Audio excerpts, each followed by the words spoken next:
તો નોટબંધીને લઈને કોંગ્રેસનો જુવાળ દક્ષિણ ગુજરાતમાં પણ જોવા મળ્યો। મોટા ભાગે કોંગ્રેસીઓ રસ્તા પર ઉતરી આવ્યા, વાહનો રોક્યા, ટ્રેન રોકવાની કોશિશ કરી તો સામે પોલીસે અટકાયતી પગલાં પણ ભર્યા।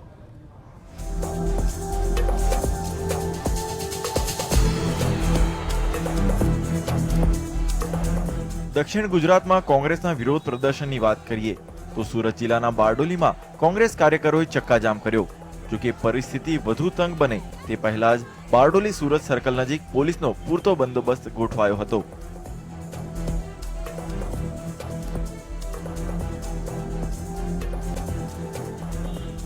તો નવસારીમાં પણ કોંગ્રેસના કાર્યકરો રસ્તા પર ઉતર્યા।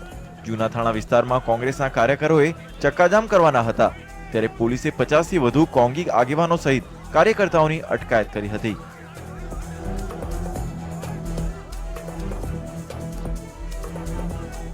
તો વલસાડ યુથ કોંગ્રેસ અને એનએસયુઆઈના સભ્યોએ વલસાડના બસ ડેપો પાસે રેલી કાઢીને બસ રોકવાનો પ્રયાસ કર્યો હતો, જેને કારણે પોલીસ સાથે પણ રકઝક કરી હતી, જે બાદ આખરે 30 થી 40 જેટલા કોંગી કાર્યકરોની ધરપકડ કરવામાં આવી।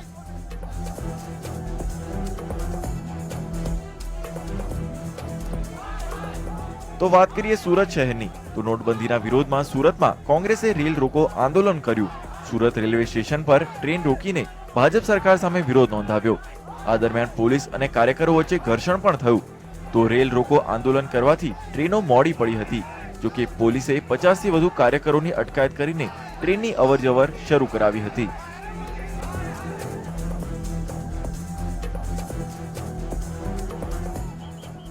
સુરતમાં રેલ રોકો આંદોલન બાદ કોંગી કાર્યકરોના ધાડેધાડા રસ્તા પર ઉતરી આવ્યા। કોંગ્રેસના વિરોધ પ્રદર્શનમાં મહિલાઓ પણ મોટી સંખ્યામાં જોડાઈ।